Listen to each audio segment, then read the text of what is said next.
औज़ुबिल्लाहिमिनश्शैतानिर्रजीम बिस्मिल्लाहिर्रहमानिर्रहीम। उम्मीद है कि आप सब खैरियत से होंगे। जैसे कि पिछली वीडियो में हमने चैप्टर नंबर 1 जो कि द बायोलॉजी चैप्टर था उसके एमसीक्यूज़ किए और उस चैप्टर को कंप्लीट किया। आज की इस वीडियो में हम बाकायदा आगाज़ करेंगे चैप्टर नंबर 2 जिसका नाम है बायोलॉजिकल मॉलिक्यूल। सबसे पहले समझते हैं कि बायोलॉजिकल मॉलिक्यूल क्या होते हैं। इसके इंट्रोडक्शन यानी कंप्लीट इंट्रोडक्शन आपको इस वीडियो में देंगे। इसके अलावा कुछ और जो इंपॉर्टेंट होंगी इस चैप्टर की उसको भी इस वीडियो में आज अपलोड करेंगे। चलिए समझते हैं सबसे पहले बायोलॉजिकल मॉलिक्यूल क्या होते हैं, ये कहाँ पर एग्जिस्ट करते हैं, इनके शेप किस तरह होते हैं और इनका फंक्शन और क्या होता है और किस तरह से ये काम करते हैं। चलिए शुरू करते हैं बायोलॉजिकल मॉलिक्यूल। तो बायोलॉजिकल मॉलिक्यूल हमारे पास 4 तरह के होते हैं। सबसे पहले आता है कार्बोहाइड्रेट, फिर आता है लिपिड्स, फिर आता है न्यूक्लिक एसिड और बाद में जो एंड में आता है वो है प्रोटीन। सबसे पहले समझते हैं कार्बोहाइड्रेट क्या है, इसके फंक्शन क्या है। इसकी तो कंप्लीट वीडियो है, लॉन्ग क्वेश्चन है, कार्बोहाइड्रेट लॉन्ग में आता है तो इसको तो बाद में समझेंगे, लेकिन थोड़ा बहुत इसको जो इंट्रोडक्शन है उसे समझते हैं। कार्बोहाइड्रेट दरअसल एक एनर्जी है जो हमें एटीपी प्रोवाइड करता है और इसकी मदद से हम बहुत से काम करते हैं। मिसाल के तौर पर अगर आपके जिस्म में एटीपी की कमी है तो आप चलने में आपको मुश्किलात हो सकती है। इसके अलावा बोलने में, मुस्कुराने में, हर किस्म के काम जो आप करते हैं उसमें आपको ये ज़रूरत होती है एटीपी की, तो ये आपको प्रोवाइड करता है कार्बोहाइड्रेट। इसके अलावा ये जो है सोर्स है एनर्जी का और इसके अलावा बहुत से चीज़ों का जिस्म में जो कमी को पूरा करता है वो होता है कार्बोहाइड्रेट। इसके अलावा कार्बोहाइड्रेट जो है प्लांट की बॉडी में जिनका सेल वॉल होता है उनके जो सिंथेसिस होता है सेल वॉल को बनाने में भी कार्बोहाइड्रेट बहुत अहमियत का हामिल होता है। उसके बाद सेकंड वन पे लिपिड आता है, तो लिपिड की भी अपनी इंपॉर्टेंस है, यानी कि फ्रेग्रेंस के तौर पर यूज़ होता है। इसके अलावा रबर इंडस्ट्री में यूज़ होता है और भी बहुत सी चीज़ें हैं बायोलॉजिकल मॉलिक्यूल, और ये साथ ही साथ ये लिविंग बॉडी में भी एग्जिस्ट करता है। इसके कुछ इंपॉर्टेंट भी है और कुछ हार्मफुल एग्जिस्टेंस भी है, तो उसको हम बाद में समझेंगे। इसके बाद न्यूक्लिक एसिड आता है। न्यूक्लिक एसिड में हमारे पास डीएनए होता है, आरएनए होता है। जैसे कि डीएनए में इंफॉर्मेशन या आरएनए में इंफॉर्मेशन होता है जो कि प्रोटीन सिंथेसिस का काम करता है। और इसके अलावा प्रोटीन है तो प्रोटीन का भी अपना कोई खास फंक्शन होता है, जिससे कि हार्मोन्स जो है जितने भी हमारे बॉडी के हार्मोन्स है उनको बनाने में प्रोटीन इंतहाई अहमियत रखता है। इसके अलावा अगर हम बात करें एंजाइम्स के, तो जैसे कि एंजाइम जो तीसरा चैप्टर उसमें हम डिटेल से पढ़ेंगे, लेकिन एंजाइम जो है वो दरअसल प्रोटीन ही होते हैं। और एंजाइम का काम ये होता है कि वो जो कॉम्प्लेक्स मॉलिक्यूल है, जैसे कि हम खाना खाते हैं तो उसे ब्रेक डाउन करने के लिए एंजाइम अपना फंक्शन करते हैं। इसके अलावा और भी जो ब्लड सेल्स है हमारे, और इसके अलावा हेयर है हमारे, नेल्स है, ये सब के सब प्रोटीन के बने हुए होते हैं। ये सारे के सारे जो चीज़ें हैं जैसे कार्बोहाइड्रेट हो गया, लिपिड हो गया, इसके अलावा न्यूक्लिक एसिड है, प्रोटीन, तो ये सब के सब हमारे पास आते हैं बायोलॉजिकल मॉलिक्यूल में। और इस चैप्टर में हम इसी को स्टडी करते हैं कि बारी बारी से हम जैसे कार्बोहाइड्रेट को पहले पढ़ेंगे, उसके बाद प्रोटीन है, फिर न्यूक्लिक एसिड है, लिपिड है और डीएनए, आरएनए और भी बहुत सी चीज़ें जो कि इस चैप्टर के इंपॉर्टेंट है। और इसमें लॉन्ग क्वेश्चन भी अक्सर आते हैं और शॉर्ट भी आते हैं। तो इस तरह ये जितने भी बायोलॉजिकल मॉलिक्यूल है जो हमारे बॉडी में एग्जिस्ट करते हैं, इसकी इंपॉर्टेंस के हवाले से, इसके फंक्शन के हवाले से, इसके शेप एंड स्ट्रक्चर के हवाले से, सबके बारे में हम स्टडी करेंगे डिटेल से। आज की वीडियो में बस इसके इंट्रोडक्शन था और इसके बाद हम समझते हैं सबसे पहले जो इस चैप्टर में आता है वो एक छोटी सी डेफिनेशन से शुरू होता है और जिसका नाम है बायोकेमिस्ट्री। तो नाम से ही आपको पता होना चाहिए, जैसे कि बायो का मतलब लाइफ होता है और केमिस्ट्री जो केमिकल बेसिस होती है उनके बारे में स्टडी करने को कहते हैं। तो बायोकेमिस्ट्री ब्रांच है बायोलॉजी का और इसे हम केमिस्ट्री का भी एक ब्रांच कंसीडर करते हैं। इसमें हम क्या स्टडी करते हैं, तो इसके डेफिनेशन से समझते हैं कि it deals with the chemical aspects of life, यानी बायोकेमिस्ट्री डील करती है जो हमारी बॉडी में जितने भी केमिकल एस्पेक्ट्स है।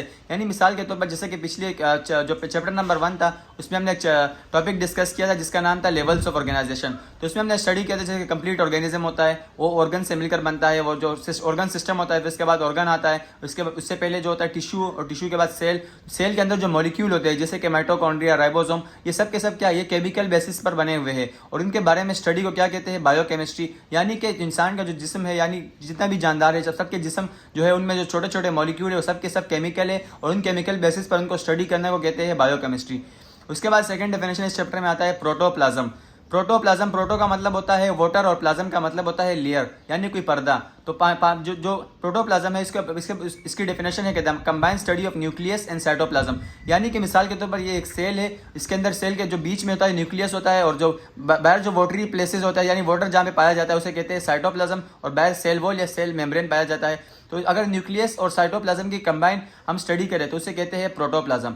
उसके बाद इसकी जो और इंट्रोडक्शन है इस चैप्टर में उसमें ये कहा जाता है कि जो वाटर है सेल में जो वाटर यानी साइटोप्लाज्म में जितना वाटर पाया जाता है वो तकरीबन 70 to 90% जो वाटर है। और इसके बाद जो बाकी जितनी भी चीज़ें हैं उसे ऑर्गेनिक कंपाउंड या फिर ड्राई वेट भी कहा जाता है। तो 30 से 10% जो होता है वो ऑर्गेनिक कंपाउंड होता है, और ऑर्गेनिक कंपाउंड वो सारे कंपाउंड होते हैं जिसमें कार्बन नेसेसरी होता है, यानी जितने भी हम बायोलॉजिकल मॉलिक्यूल पढ़ेंगे उनमें कार्बन का होना इंतहाई ज़रूरी है।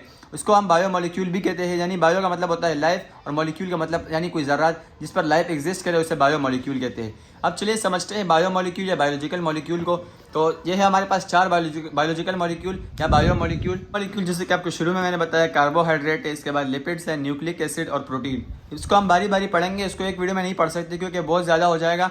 तो कार्बोहाइड्रेट जैसे कि मैंने शुरू में आपको इसका इंट्रोडक्शन दिया, यानी कार्बन और हाइड्रोजन पर बेस्ड करता है। इसके बाद लिपिड्स आता है, तो लिपिड्स में भी मुख्तलिफ किस्म के कंपाउंड होते हैं, वो मिलकर लिपिड्स को बनाते हैं, ये वाटर रिपेलेंट होते हैं। इसके बाद न्यूक्लिक एसिड आता है जो कि न्यूक्लियस के बारे में होता है और उसके अंदर डीएनए, आरएनए, और बाद में प्रोटीन आता है। तो प्रोटीन का भी अपना खास फंक्शन है, इसमें फॉस्फोरस और नाइट्रोजन भी जरूर जो होता है वो भी पाया जाता है। ये थे 4 मॉलिक्यूल जो कि इंट्रोडक्शन के हवाले से थे। अब समझते हैं कि बायोमोलिक्यूल जो है कंपोज किस पर होता है, यानी बायोमोलिक्यूल किस चीज़ों से बने हुए होते हैं, यानी जितने भी ये बायोमोलिक्यूल है, चाहे कार्बोहाइड्रेट हो, लिपिड हो, न्यूक्लिक एसिड हो या प्रोटीन हो। तो चलिए समझते हैं इसको। Biomolecules are composed of 6 elements which include carbon, hydrogen, nitrogen, oxygen and phosphorus and sulphur. यानी जितने भी बायोमोलिक्यूल है या बायोलॉजिकल मॉलिक्यूल है, जैसे कि कार्बोहाइड्रेट हो गया, लिपिड्स हो गया, न्यूक्लिक एसिड या फिर प्रोटीन, ये सब के सब 6 एलिमेंट पर मुश्तमिल होते हैं। जैसे पहले नंबर पर इसका आता है कार्बन। जैसे कि आपको मैंने शुरू में ही बता दिया था कि जो सेल का 30 से 10% जो वेट है वो किस पर बेस्ड होता है, ऑर्गेनिक कंपाउंड। ऑर्गेनिक कंपाउंड वो सारे कंपाउंड होते हैं जिसमें कार्बन आता है। तो इस तरह बायोमोलिक्यूल जो होते हैं ये सारे ऑर्गेनिक कंपाउंड होते हैं, और इनमें जो शुरू का जो पहला एलिमेंट है वो क्या है, कार्बन।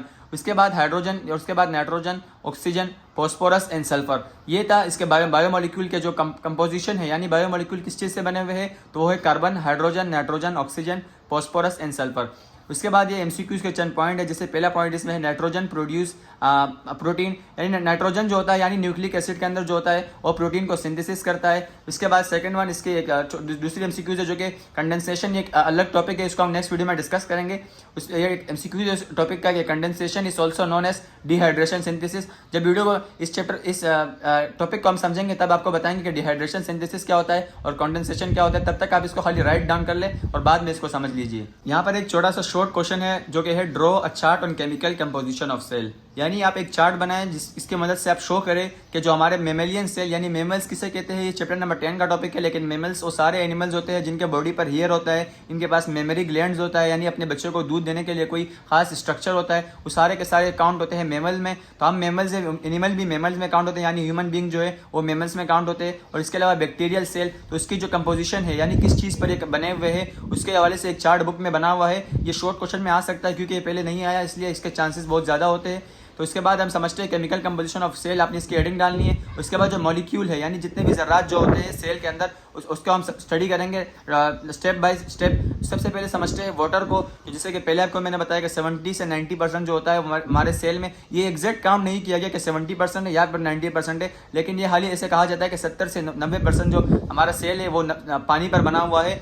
तो इसमें 70% जो बैक्टीरियल सेल है, यानी बैक्टीरिया के सेल में भी 70% वाटर होता है और मेमल के सेल में भी 70% वाटर होता है। उसके बाद कार्बोहाइड्रेट आता है। कार्बोहाइड्रेट जो है बैक्टीरिया के सेल में 3% होता है जबकि मेमल के सेल में 4%। इसके बाद प्रोटीन है, तो प्रोटीन बैक्टीरिया के सेल में जो होता है 15% होता है और हमारे मेमल्स यानी ह्यूमन बींग के सेल में प्रोटीन 18% होता है। उसके बाद लिपिड्स है, तो लिपिड्स बैक्टीरिया में 2% और मेमल में 3% होता है। उसके बाद डीएनए, तो डीएनए बैक्टीरिया में 1% होता है जबकि मेमल्स सेल में 0.25% होता है। बैक्टीरिया में ये ज़्यादा क्यों होता है, क्योंकि बैक्टीरिया जब है ग्रोथ ज़्यादा करती है, यानी इनके तादाद में इजाफा ज़्यादा होता है, तो इसके लिए डीएनए को नीड होता है। उसके बाद आरएनए की बात करें तो आरएनए बैक्टीरिया में 6% होता है जबकि मेमल में 1.10 होता है। और इसके बाद अदर ऑर्गेनिक कंपाउंड, यानी डीएनए और आरएनए जो सारे जो कंपाउंड है, जो मॉलिक्यूल थे, उनके बाद जो आता है वो है ऑर्गेनिक कंपाउंड। जितने अदर ऑर्गेनिक कंपाउंड है जिनके नाम नहीं दिए हुए हैं वो 2% बैक्टीरिया में भी होते हैं और 2% मेमल में भी होते हैं। और कुछ इनऑर्गेनिक कंपाउंड भी होते हैं, जैसे कि जिसमें कार्बन नहीं पाया जाए उसे इनऑर्गेनिक कहते हैं, और जिसमें कार्बन पाया जाए उसे ऑर्गेनिक कहते हैं। तो इनऑर्गेनिक कंपाउंड की अगर बात करें तो बैक्टीरियल सेल में 1% होता है और मेमल सेल में 1%। अगर आप इसे प्लस करें तो ये 100% बन जाता है और ये भी 100% बन जाता है। तो इस तरह ये था केमिकल कंपोजिशन ऑफ सेल, उसका एक चार्ट था, आप इसे समझ लीजिए, इसे याद कर लीजिए। और ये था आज के वीडियो के लिए बस इतना ही। नेक्स्ट वीडियो में हम स्टडी करेंगे जो टॉपिक है अगला, वो है शॉर्ट नोट ऑन वाटर। ये भी इंपॉर्टेंट टॉपिक है, इसमें से अक्सर रीजनिंग के क्वेश्चन आते हैं और भी बहुत से क्वेश्चन आते हैं इसमें से, तो उसको हम स्टडी करेंगे नेक्स्ट वीडियो में। बस आज के लिए इतना ही, अल्लाह हाफिज़।